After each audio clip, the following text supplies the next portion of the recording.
Hello, कैसे हैं दोस्तों। चलिए, उम्मीद है अच्छे होंगे। आज जो एक खबर आई है वो न्यू एनसीएल को लेकर है। हम डिटेल में बात करते हैं क्या है, ठीक है। उससे पहले जो भी चैनल पर नए आए हैं वो चैनल को जरूर आप लोग सब्सक्राइब जरूर कर लीजिए, क्योंकि यहीं पर आपको बीएसएससी से रिलेटेड पल पल की अपडेट मिलती रहेगी, ठीक है। बढ़ते हैं आगे की तरफ। देखिए दोस्तों, तो ये हम आपको बता दें कि आज ये देखिए डेट, देखिए इसका जो डेट है ये देखिए, इसका जो डेट है देखिए देखिए दोस्त, 20/5/2022 का डेट है। यह है समान प्रशासन विभाग का एक लेटर है, जो कि सरकार के अवर सचिव जो है मोहम्मद सिराजुद्दीन अंसारी या सरकार के सब अवर सचिव के द्वारा लिखा गया है। और गौर से देखिएगा, यहाँ पर जो लिखा गया है वो सभी डीएम के लिए, जितने भी बिहार में डीएम है उन सभी के लिए लिखा गया है।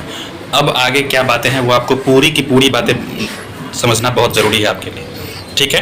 देखिए सब्जेक्ट में दिया हुआ है बिहार कर्मचारी चयन आयोग पटना द्वारा आयोजित प्रथम इंटर स्तरीय परीक्षा 2014 में विज्ञापन के अनुरूप क्रीमी लेयर रहित प्रमाण पत्र की उपलब्धता के बारे में। गौर से पढ़िएगा दोस्तों, यहाँ पर उपलब्धता के बारे में दिया है, न कि एक्सेप्ट करने के बारे में। अब यहाँ पर है, आगे हम बताते हैं क्या बात है, पूरी की पूरी बात। महोदय, निर्देशानुसार उपयुक्त विषय के संबंध में कहना है कि विषयांकित प्रतियोगिता परीक्षा विज्ञापन वर्ष 2014 के प्रकाशित किया गया था तथा इसके परीक्षाफल के उपरांत दिसंबर 2021 में सफल अभ्यर्थियों को प्रमाण पत्र के सत्यापन की कार्रवाई एवं काउंसलिंग की का जो कार्य है संप्रति प्रक्रियाधीन है ना, प्रक्रियाधीन है। अभी विदित हो कि बिहार कर्मचारी चयन आयोग द्वारा पटना द्वारा इस परीक्षा के लिए प्रथम बार 1/9/2014 से 31/10/2014 तक आवेदन प्राप्त किए गए थे तथा विजय कुमार एवं अन्य बनाम बिहार राज्य अन्य में माननीय उच्च न्यायालय पटना द्वारा दिनांक 25/6/2015 को पारित आदेश के अनुसार अलग पुनः अधिकतम उम्र की सीमा में छूट देने वाले अभ्यर्थियों को जो फिर से दिया गया था 2016 में फॉर्म भरने के लिए, यही कहा गया है सेकंड नंबर में। अब थर्ड नंबर हम लोग देखते हैं। यहाँ पर आप देखिए लिखा है, उक्त परिप्रेक्ष्य में आयोग द्वारा दिनांक 11/12/2021 एक नोटिस के माध्यम से पिछड़े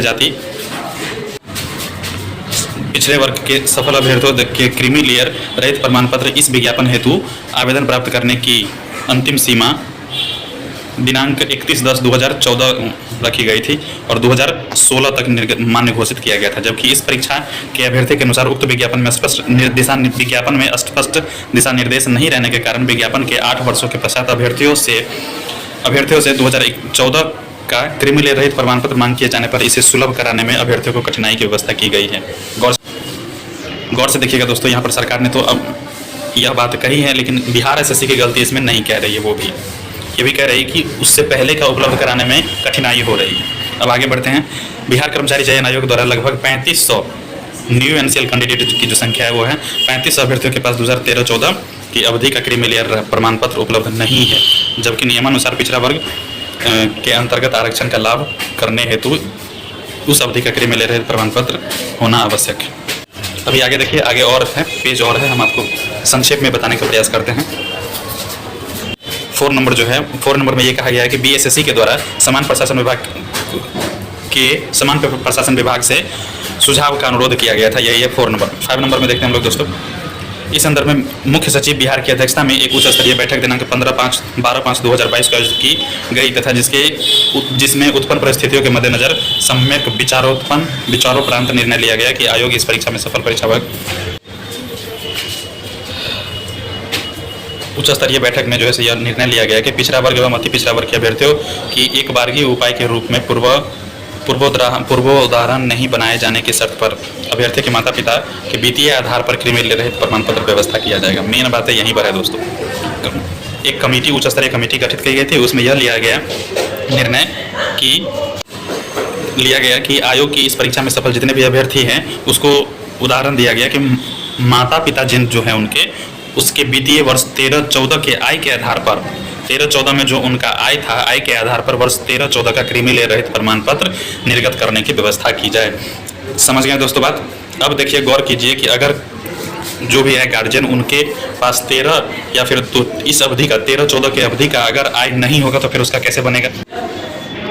तो मेन बात है दोस्तों यहीं पर यही है कि निर्णय तो ले लिया गया, लेकिन अगर गार्जियन के पास 13-14 का अगर आय नहीं होगा तो उसका एनसीएल यहाँ पर कैसे बनेगा। मेन बात ये है। आगे बढ़ते हैं। उपयुक्त के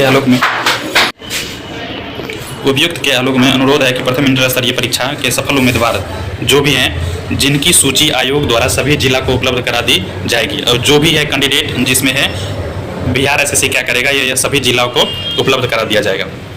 यदि अपने माता पिता के वित्तीय वर्ष 2013-14 के आय के आधार पर ऑफलाइन विधि से क्रिमिनल रहित प्रमाण पत्र के लिए प्रेस विज्ञप्ति प्रकाशित होने के 15 दिन, यहाँ पर देखिए कहा गया है कि 15 दिन जब से वह प्रेस मतलब रिलीज जारी किया जाएगा, उसके 15 दिनों के अंदर अगर वो आवेदन करते हैं तो इसके नियमानुसार विधिवत स्थानीय जांच करा कर वर्ष 2013-14 में उसके माता पिता के वार्षिक आय के आकलन के आधार पर क्रिमिनल रहित प्रमाण पत्र आवेदन की तिथि से अधिकतम 7 दिनों के अंदर निर्गत किया जाना सुनिश्चित किया जाए। प्रमाण पत्र निर्गत करने हेतु जांच अंचलाधिकारी के अन्यून कोटि के पदाधिकारी द्वारा ही की जाएगी। इसकी पूरी प्रक्रिया का पर्यवेक्षण जिला पदाधिकारी के स्तर से किया जाएगा। यहाँ पर जो है देखिए गौर से, यहाँ पर कह रहा है कि अंचलाधिकारी के अन्यून कोटि जो भी होंगे, अंचलाधिकारी के या तो सीईओ होंगे, नहीं तो सीईओ होंगे, नहीं तो आरओ होंगे, उन्हीं के द्वारा यह जारी किया जाएगा। और यह अंदर में होगा किसके, डीएम के अंडर में होगा। क्रिमिनल रहित प्रमाण पत्र वर्ष जो है 2013-14 से रिलेटेड होगा। अब 7वां देखते हैं हम लोग। एतद संबंधी अब कहा गया है कि अगला एतद संबंधी प्रमाण पत्र का प्रारूप एवं अभ्यर्थियों द्वारा समर्पित किया जाने वाला स्वयं शपथ पत्र का प्रारूप इस पत्र के साथ संलग्न है। अब इसी में आगे है जो आपको संलग्न करना है। यही है दोस्तों वो फॉर्म, देखिए लिखा गया है क्रिमिनल रहित प्रमाण पत्र हेतु पिछड़ा वर्ग, है ना, सब कुछ लिखा गया है। इसमें हम आपको पूरा का पूरा दिखा देते हैं